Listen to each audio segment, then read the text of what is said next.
Hello mga mare! This is me.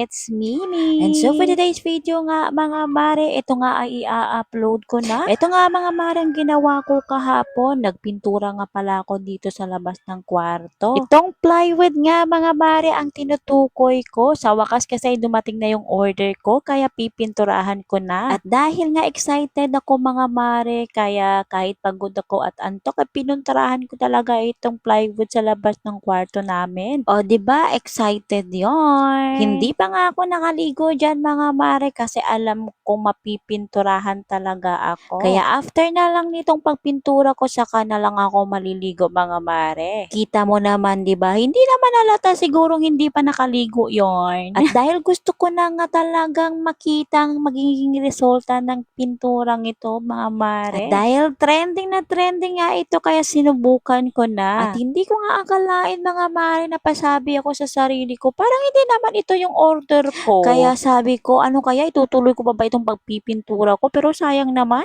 kaya go na lang tayo mga mare. Ito pala mga mare ay first coating pa lang. So makikita pa medyo manipis pa lang yung pagpintura ko. At napasabi nga ako sa sarili ko, tama ba itong kulay na nabili ko? Kasi nag-expect ako mga mare na kulay green or light green yung ibibigay sa akin. Kasi yun naman talaga yung order ko. Pero itong dumating na ito ay parang dark na hindi ko alam na kulay green. Anong klaseng kulay green kaya ito mga mare? Pa-comment nga dyan kung alam nyo anong klaseng kulay itong green na to. Kaya lang mga mare, wala na tayong choice. Kaya ipipintura na lang natin to kahit hindi natin medyo bet. Ito na mga mare, natapos ko na yung first coating. Akala ko mauubos yung 1 kilo na binili ko. Pero meron pa pala. So may second coating pa tayo mga mare. At nilagyan ko na nga pala dito sa gilid ng aming pintuan. Ito nga mga mare at nag-uumpisa na ako for second coating natin. At napalapit nga dito si tatay sa akin mga mare. Ang sabi ay pinturahan ko na rin itong semento sa gilid. At sabi ko nga mamaya pag may tira ipipinturahan ko na lang din. Kalahati na nga dito mga mare ang pag second coating natin ay mayroon para mang natira. Akala ko nga ay mauubos mga mare at hindi natin matatapos ang pag second coating dito. Pero mga mare, wag ka dahil naubos ko ito at may tira pa talaga. O, 'di ba? Sulit na sulit itong 1 kilo natin na pintura mga mare. Ito pala mga mare yung goatee paint, multiple surface paint.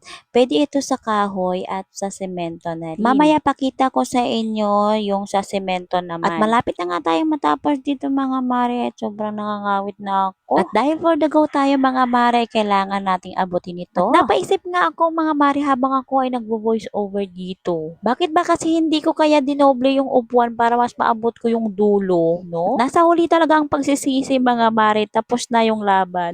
At ito nga pala mga mare ay mabibili sa Orange app. Ilalagay ko nga yung link natin dito sa baba mga mare ha. At kung magustuhan nyo itong pintura nito, ay bumili na rin kayo. At available nga rin yung ibang kulay dito sa Orange app natin mga mare. At siya nga pala mga mare, itong pintura nga pala na ito ay hindi siya mabaho at mabilis lang talaga siya matuyo mga mare. And for the final look mga mare, ito na yung ating pintura. O diba, napakasarap sa paningin mga mare at yan sa semento mga mare. Ang ganda diba? Akala ko nga mga mare hindi ko magugustuhan itong mukha ng pintura natin pero wag ka dahil gustong gusto ko siya. Yun nga talaga ang nagustuhan ko mga mare, mabilis siyang matuyo or quick dry tsaka hindi siya masakit sa ilong. O siya mga mare, sa gustong bumili nito ay nasa comment section ng ating link. Bye!